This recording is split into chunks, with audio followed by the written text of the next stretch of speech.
Neste vídeo, você irá conhecer a história do Rei do Ovo e como surgiu a maior granja de ovos da América Latina. Mas antes, se você se interessa por este tipo de assunto, já deixe o seu like, se inscreva no canal e acione o sininho de notificações. Batalhador, persistente, empreendedor, mas antes de tudo, vendedor de ovos, como Leandro Pinto gosta de dizer. Um avião sempre precisa de duas asas para voar. Na história do empreendedor, essa segunda asa sempre foi, em casa, sua esposa Rogéria e, na empresa, seu sócio e amigo Carlos Cunha. Sem eles, os voos não teriam sido tão altos. Mas, para entender essa história, é preciso, portanto, voltar um pouco no tempo. Depois de trabalhar como office boy em um banco da cidade, Leandro decidiu empreender ao lado do pai, montando uma fábrica de carroças. Logo em seguida, abriu uma loja de equipamentos agrícolas em Itaiandu. Começou ao lado do pai e mais dois sócios amigos em outra cidade. Vendia arado, máquina de café e até calcário. Vivia a euforia do plano cruzado. Os negócios iam de vento em popa. Comprou uma caminhonete D20, um sítio e duas pulseiras de ouro. Com 18 anos, Leandro achou que estava rico, até chegar em 1987, quando toda a euforia do plano cruzado evaporou.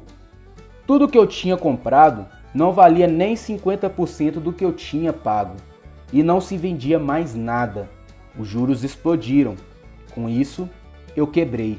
Nesse momento de trevas, surgiu uma luz. Era maio de 87. Quando comecei a namorar a Rogéria. Eu era um patinho feio da cidade, todo enrolado, devendo para todo mundo. Comecei a namorar a princesinha da cidade. Linda, gente boa, fazia faculdade de fisioterapia. Não falei para ela que eu estava quebrado, mas também não falei que eu estava rico. Falei que eu estava apertado, mas quebrado não. Um dia, Leandro recebe uma visita em sua loja. Era um velho amigo, o Juarez.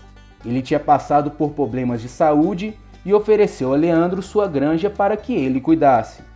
Acabei passando para ele o Uno e o caminhão e aluguei a granja para poder trabalhar. De repente virei dono de 30 mil galinhas. A primeira mudança que fez foi mudar o nome da granja. De Granja Filadélfia passou a se chamar Granja Mantiqueira. O Juarez ficou bravo. Você mudou o nome da minha granja. Aí eu falei para ele, claro, você quebrado e eu quebrado, tenho que achar um nome novo, senão não vai dar certo. Várias vezes não tinha estoque de milho, não tinha ração, várias vezes dormi sem saber o que as galinhas iam comer no outro dia, mas com a ajuda de 3 amigos e com muito trabalho, elas nunca deixaram de comer. E a Rogéria era minha parceirona.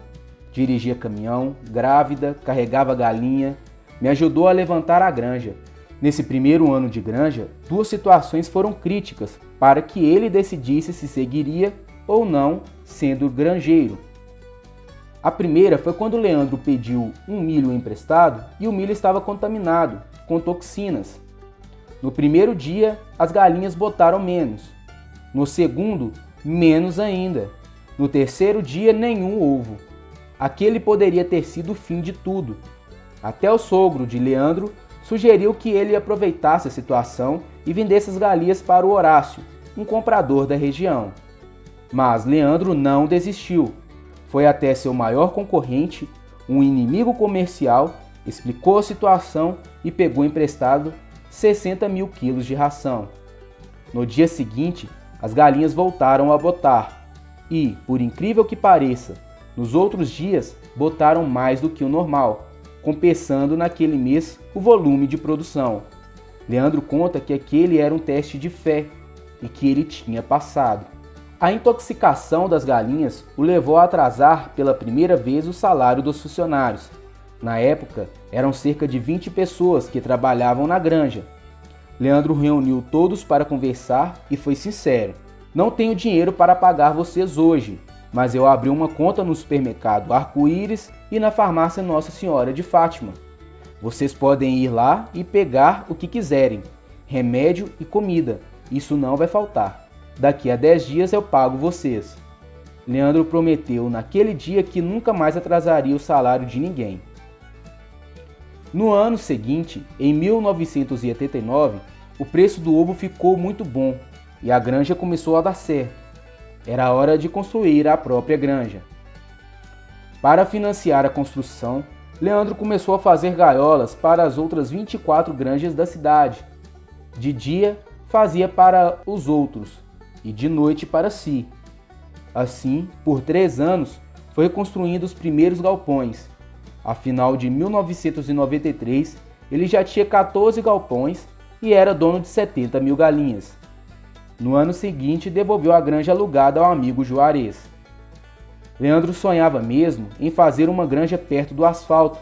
Conversando com um amigo, descobriu que poderia ter um único galpão mais moderno, construído com gaiolas suspensas. E foi o que ele fez. Encontrou um bom terreno na beira do asfalto e deu um salto de 50% na produção. Os amigos o chamavam de louco por fazer tamanho investimento. Com a produção crescendo em 50%, era momento de buscar novos clientes. Leandro partiu então para o Rio de Janeiro, levando logo em seguida a família com ele. Começou atendendo a rede de supermercados Pais Mendonça. Nessa época, ele chegou a fazer uma viagem à Europa para conhecer as granjas da Espanha e de Portugal. Lá teve uma surpresa.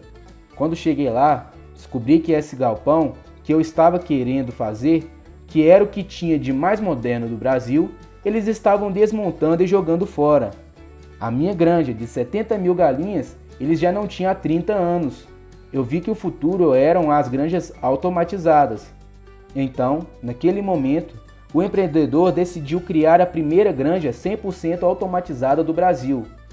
Em questão de meses, a rede Pais Mendonça passou a ser responsável por quase todo o faturamento de Leandro. Como bom granjeiro, ele sabia que não poderia colocar todos os ovos em uma cesta só. Com uma nova granja e um aumento significativo na produção, precisaria buscar outros clientes. Um dia, de tanto insistir, o comprador do Ceasa me pôs em contato com um filho de português, dono do supermercado Dallas, que tinha muitas lojas, Carlos Cunha. Era o melhor cliente que eu poderia arrumar no Rio de Janeiro. Eu consegui falar com ele e convidá-lo para conhecer o que existia de mais moderno em termos de granja no Brasil. Ele chamou o pai e fomos nós 3 de carro para o sul de Minas. Primeiro parei na granja do Juarez, que eu tinha devolvido. Depois fui na granja de 70 mil galinhas, depois na granja suspensa de 35 mil galinhas e por último levei os 2 na granja automatizada. Aí o Carlos ficou louco. Ele sempre foi muito curioso, mas nunca tinha visto aquilo, até porque não existia no Brasil. Alguns dias depois ele me liga: Leandro, Carlos Cunha. Naquela ligação me avisou que, dali a uma semana, eu seria o fornecedor exclusivo de ovos dos supermercados dele. Assim, a granja mantiqueira foi crescendo. Mais da metade do faturamento vinha de clientes indicados por Carlos Cunha. A relação de parceria comercial virou, em pouco tempo, uma relação de amizade. Em 1999, Carlos vendeu o supermercado Dallas para o Carrefour. Em outubro daquele ano, eu chamei ele para conversar. Então eu disse: Carlos, você agora está aí, rico, novo e desempregado. E eu tô aqui trabalhando pra caramba e precisando de dinheiro e de um sócio estratégico. Vamos ser sócios? Ele topou. Leandro vendeu metade da granja e os 2 iniciaram, naquele ano, uma sociedade. As granjas se ampliaram, chegando a 6 milhões de galinhas. E, mesmo quando os objetivos de vida de Carlos eram diferentes dos de Leandro, ele o apoiou. A prova disso está na construção do maior galinheiro do mundo, em Primavera do Leste, Mato Grosso. Carlos desejava se mudar para Portugal, mas se colocou ao lado de Leandro nessa nova empreitada. Em 2008, na véspera de Natal, eles colheram o primeiro ovo dessa granja, que, sozinha, abrigava 6 milhões de galinhas. Atualmente, o grupo conta com 2.300 colaboradores e atua com tecnologia de ponta para garantir a mais alta qualidade e limpeza dos ovos, que não são tocados por mãos humanas desde o momento em que a galinha as bota, até que chegam às gôndolas dos supermercados. A Mantiqueira é responsável pela maior produção de ovos da América do Sul, com cerca de 11,5 milhões de galinhas em suas 4 unidades, 2 em Minas Gerais, uma no Mato Grosso e uma no Rio de Janeiro, onde são produzidas os Happy Eggs, ovos de galinhas criadas livres de gaiolas. Mais de 20 anos depois de importar a tecnologia e robotizar a avicultura de postura, decidiu entrar no mercado em que o moderno é usar menos equipamentos, mais gente e gerar conforto para as aves poedeiras.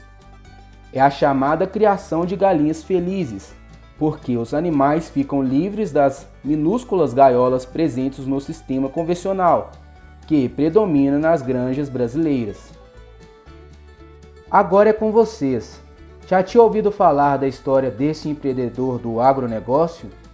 Deixe nos comentários o que achou deste vídeo e não se esqueça de deixar o seu like, se inscrever no canal e acionar o sininho de notificações. Por hoje é isso, moçada. Um abraço a todos e fiquem com Deus.